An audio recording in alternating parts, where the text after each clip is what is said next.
Welcome to the Cardboard Crash Course. My name's Ethan, and I'm talking today about the Embers of Muatt. This is a faction from the base game of Twilight Imperium 4th edition, and upgraded by the Prophecy of Kings expansion. This is an incredibly interesting faction, and I think we have a lot to talk about today, so this will be both a component overview as well as an in-depth guide later on. Without further ado, let's go ahead and get right into it. Here we have the Embers of Muatt faction sheet. The Gashly are beings of pure energy that live inside of these cocoons helped constructed by the Jolnar. Speaking of the Jolnar, or Hylar as their race is known, they took a particular interest in the Gashly for their ability to live and thrive on temperatures as high as supernovas. They decided for this reason that they would be the ideal workers and subsequent slaves in order to help create their new weapon of mass destruction, disguised as a peace-bringing vessel. They called this weapon the War Sun, and for years enslaved the Muatt to build prototypes of this War Sun. Many Gashly died in the process, and took a hatred towards the Hylar. They eventually abandoned the Hylar, went completely rogue, and are creating their own versions of the prototype War Sun, which they, with their interesting intellect, are able to upgrade even farther than the Jolnar are able to. Their prototype War Suns are able to do something no others can: absorb their energy of the supernova and their homeworld. Unfortunately, they've done some damage to their homeworld in the process. It is the planet of Muatt, a 4-resource and 1-influence planet. This is a very big call to the lore, as they do not have much influence after all the years of hiding. They also begin with 2 fighters, 4 infantry, a space dock, and a War Sun. This seems crazy, especially with the War Sun, which is as special as we'll get to in a moment.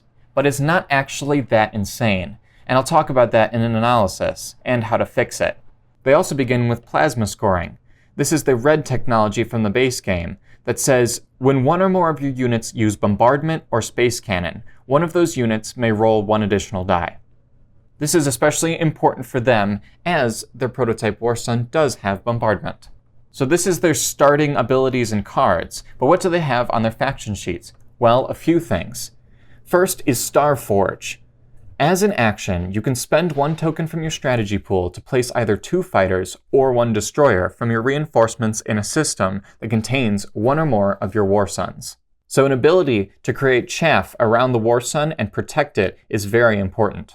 They also have the passive ability Gashly Physiology. Your ships can move through supernovas. Keep in mind this does not say into supernovas, so you can't stay in them quite yet, but they're able to pass through something that no one else can. We also have the Inferno, which is their flagship. It's an 8-cost, 5x2 combat value, 1 movement, 3 capacity flagship with sustained damage. And as an action, you can spend 1 token from your strategy pool to place 1 cruiser in this unit system. So much like Starforge, this gives you a great ability to bring things in without having to actually use production.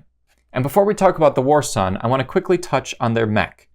This is from Prophecy of Kings, of course, and is a 2-cost, 6 combat value, sustained damage mech, just like any other. It also has the ability, when you use your Starforge faction ability in this system, or an adjacent system, you may place 1 infantry from your reinforcements with this unit. This isn't insane, but it does allow for just that slight bit of protection on the ground that they need so much. And finally, the moment you've been waiting for, their prototype War Sun. This is very, very unique because they actually begin with it already researched, and they don't have to research the War Sun technology in order to start building it. They'll still, of course, have to pay the 12 cost for another one, though. It's a 12 cost, 3x3 combat value, 1 movement, and 6 capacity ship, with sustained damage and bombardment 3x3. You also cancel Planetary Shield on other players' units in the system that it's at. So that is an absolute powerhouse of a ship. That is your way to destroy other people's entire fleets. But keep in mind, it still does have just only 2 hit points with sustained damage. But it gets better. You can upgrade it like any other ship with 3 red and 1 yellow technology, and make it the prototype War Sun 2. It still has the same ability, sustain damage and bombardment value, but its cost decreases to 10, and its movement value increases to 3 instead of 1. So this switches from not just being a powerhouse of a ship, but also a powerhouse of an objective taker, because it's absolutely able to move anywhere on the board. So let's touch on their other faction technology as well. It's a 2-red prerequisite technology called Magmus Reactor. This is the Omega version, the updated version from the Codex. If you want to check out the Codex and print it even for yourself, links will be in the description below. This says your ships can move into supernovas, so it's finally giving you that ability that Gaslight Physiology almost does. And it also says each supernova that contains one or more of your units gains the Production 5 ability as if it were one of your units. So you essentially get extra space docks if you're able to hit those supernovas on the game board. Next up is their leader suite. We're going to begin by talking about the agent, Umbat. As an action, you can exhaust this card to choose a player. That player may produce up to 2 units that each have a cost of 4 or less in a system that contains one of their war sons or their flagship. This is the absolute savior for them when it comes to upgrading them from the base game, and you'll be wanting to use this on yourself as much as possible, but I'll touch on it a little more in just a moment. Next up is Magmus. It's the commander, and it starts locked, but it unlocks when you produce a war son. This, of course, has to be producing it, so you have to pay the 12 or 10 for an upgraded one, not use the one that you start with. When it unlocks, it gives you the passive ability. After you spend a token from your strategy pool, you may gain 1 trade good. That is super simple, just gives you a little bit of money that you'll need. And finally, we have Adjudicator Baal. Now, I like calling him Baal, I think it's Baal, but correct me if I'm wrong down there. It starts locked and unlocks when you have 3 scored objectives, just like any other hero. And it gives you the ultimate ability, Nova Seed. After you move a war son into a non-home system other than Mechatol Rex, you may destroy all other players' units in that system and replace that system tile with the Muatt Supernova tile. If you do, purge this card and each planet card that corresponds to the replaced system tile. This is crazy. It's so much fun to see go off. You need to use it correctly though, and I'll talk about uses in a moment. And finally, we have the Fires of the Gashly. This is the promissory note, so you'll be giving this away to other players, and they gain the ability. As an action, remove a 1 token from the Muatt player's fleet pool and return it to its reinforcements. Then gain your Warsun unit upgrade technology card. Then return this card to the Muatt player. Before we really get in depth on this one, keep in mind that it's gain the card, not research it, so you don't need to hit its prerequisites. You just place it right on your board. So that's everything from the Embers of Muatt. They seem kind of straightforward with their whole War Sun strategy, but it's not quite that simple if you actually want to win the game. So, without further ado, let's get right into it. Okay, I said at the beginning that we had a lot to talk about with the Muatt, and I want to get one thing straight right away. I like this faction. I do. I know that it's not going to win you a ton of games at high levels of play and all that, but it's actually kind of one of my favorites. I love the lore behind it.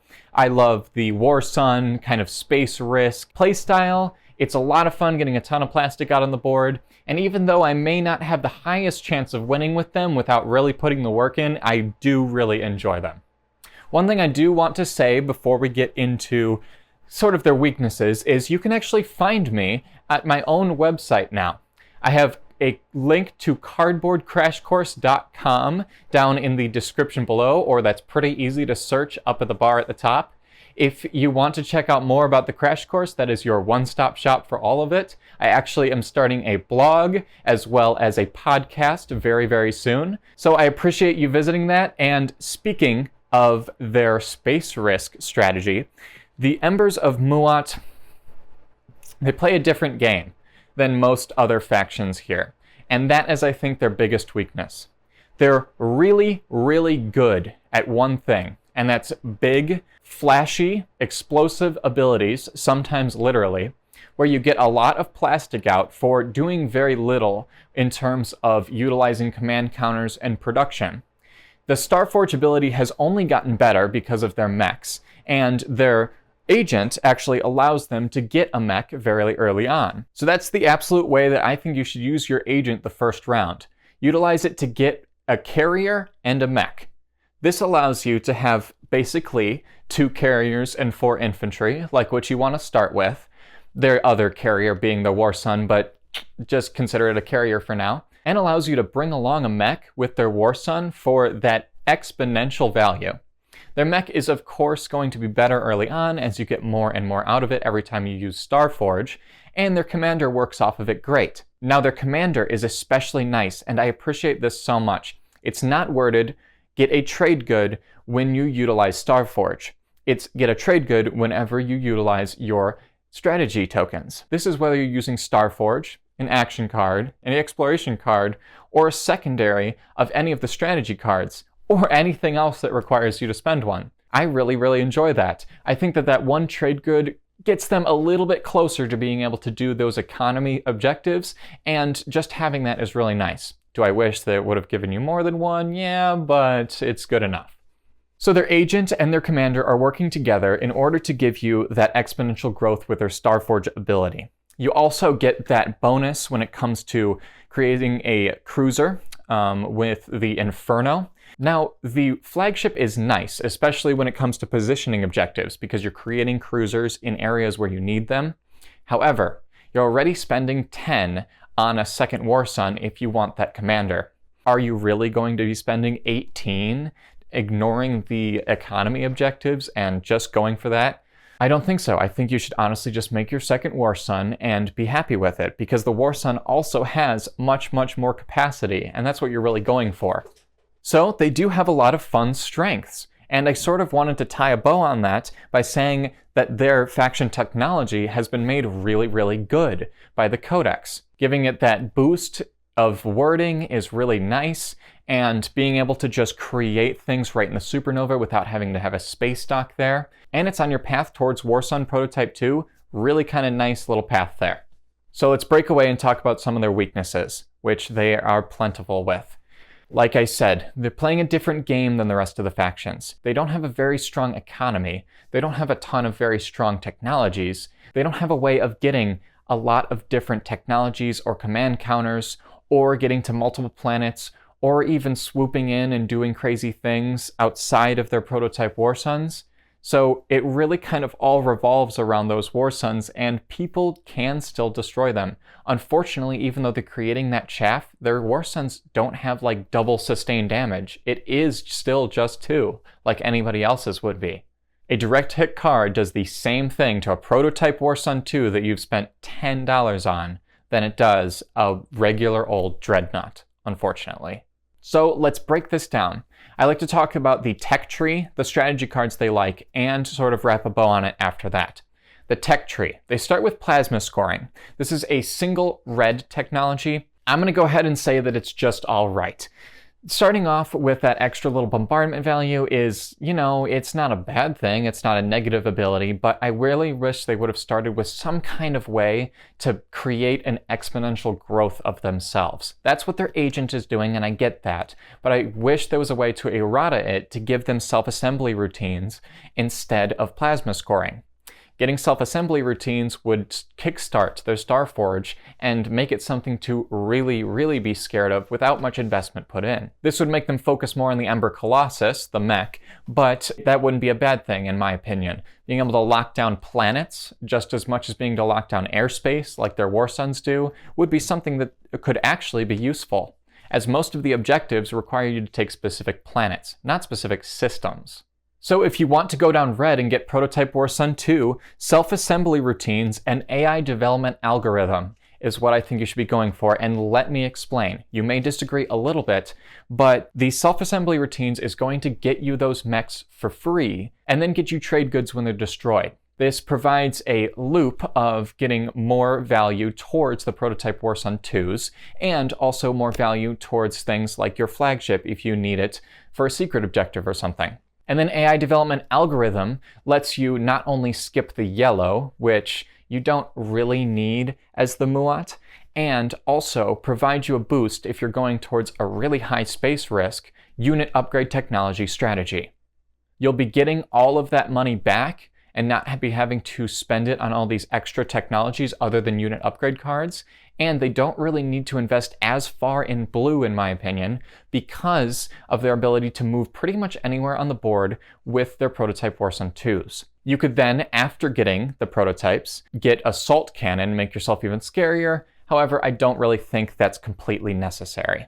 What I would rather see you do is invest in your defenses by getting PDS2. Getting PDS2 and creating a network of defense, utilizing red and yellow technologies with that self-assembly routines, is their only huge weakness with their space risk strategy.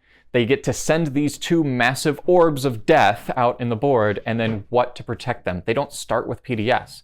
So that'll bring me into that strategy card discussion when I talk about construction. If you're not going to get AI development algorithm and would rather actually go into yellow, Sarween Tools is your sort of basic choice. It doesn't do anything flashy, but it does get you discounts. And when you're getting discounts on things such as those big prototype Warsuns, you're able to reach them quite possibly multiple turns faster. And you don't have to only focus on those. You're able to produce so many times if you reach a supernova. Before we get into strategy cards, that's what I want to talk about for a second. Supernovas are scarce. With Prophecy of Kings, you only get 2. With the base game was only 1, but it's nice doubling it. This is mostly because of the Muatt. The Muatt's ability to move through and into supernovas is only useful if you have a supernova. You could never even run into a supernova if you don't draw them utilizing the way the rulebook says. Give everybody a certain amount of blue and red tiles and then create your own galaxy before the game starts. That's the way my friends play, but I know that's not the way most people play. Another way is to draft into a home system placement next to a supernova, but if somebody knows you're playing Muatt before you draft that out, then they're just going to take it away from you. If you're playing Muatt for the first time, know they're not that strong. And if somebody else in your playgroup is playing Muatt, they're not that strong and actually winning. Please give them a supernova to let them feel the power of the Muatt. I know this is technically cheating, but make sure that it's in their hand the first time, just like making sure the ghosts get at least 1 wormhole. This is just courtesy. This is not a part of the guide. It's just simply how to make friends. Anyway, tangent aside, let's talk about a couple of strategy cards they love. I already said construction, and that's for one major reason. PDS2 is an incredibly good way of defending themselves from being gutted, and they don't start with any PDS, which is a really big shame in my opinion. You don't really need to make space docks with construction, so grabbing that couple of PDS towards the middle of the game, maybe around 3 or 4, to protect yourself once you get PDS2 on your way to Prototype Warsun 2 or afterwards, is going to be your way to super lock down your home planet. Now, another card that they absolutely love, of course, is technology. If you can sell your Fires of the Gashly promissory note for grabbing technology, that's worth it. That card, unfortunately, has a huge downside towards them because it drains your fleet pool. But they don't really need huge amounts of fleets like the Barony of Letnev might like. They need a Warsun and a bunch of chaff to protect that Warsun from direct hits in order to win fights in the air. And their Warsuns have the capacity, so they don't need a ton of carriers. Their fleet pool doesn't matter as much, and as such you can sell the Fires of the Gashly almost every chance you can possibly have to grab that technology strategy card. You can also sell it in order to bribe somebody into giving you the speaker token, or giving the person slightly counterclockwise of you the speaker token, or you can even use it to get that trade secondary for free. But that's kind of pushing it, because if you already have your commander unlocked, it might actually be more helpful to use that and get a trade good out of it. It's all that situation that you're put into, but you can't forget any piece of this puzzle that goes together. What's more useful, getting a token from your fleet pool taken out, or getting a trade good back in that moment? Technically, trade goods are worth 1/3 of a fleet pool token because of the leadership conversion rate. However, in that clutch moment where you may miss out on objective tempo, I've had to realize in the past that maybe I just need that discount back. So that brings us into then politics. You need the speaker token. And this is where they start getting into this problem, because you're chasing politics in order to get technology, in order to get yourself into a place where they can even just defend themselves from being gutted. And all the while, they're wasting time on those public objectives. So in a game where other players might be playing really aggressive, I can't really tell you to go into any other strategy card route. But if you're playing with a meta that allows you to sort of do your own thing, isn't too scared of your flashy hero, and lets you sort of just score those public objectives like any other faction might, then Imperial is your go-to to get more secret objectives and do that thing. But if you're playing that strategy, I would suggest 10 other factions before the Embers of Muatt. So finally, speaking of which, I have to touch on their hero. It's more tactical than it is aggressive. Remember that. It's your only way of producing a supernova without having to grab it early game through some kind of draft or grabbing it randomly. The supernova, if you already have your faction technology, will then provide production 5. This is a worse way of making a space dock, but it is a way of protecting yourself, and you can seriously lock down a system next to your home system if using it defensively. If you use it aggressively, then just consider it a forward dock. You could annihilate somebody next to Mechatol Rex and then utilize it immediately as a forward dock if you take your command token off, and push right into Mechatol Rex or whatever other thing that you might need. You can't use it on home systems and you can't use it on Rex, but you can utilize it immediately next to it.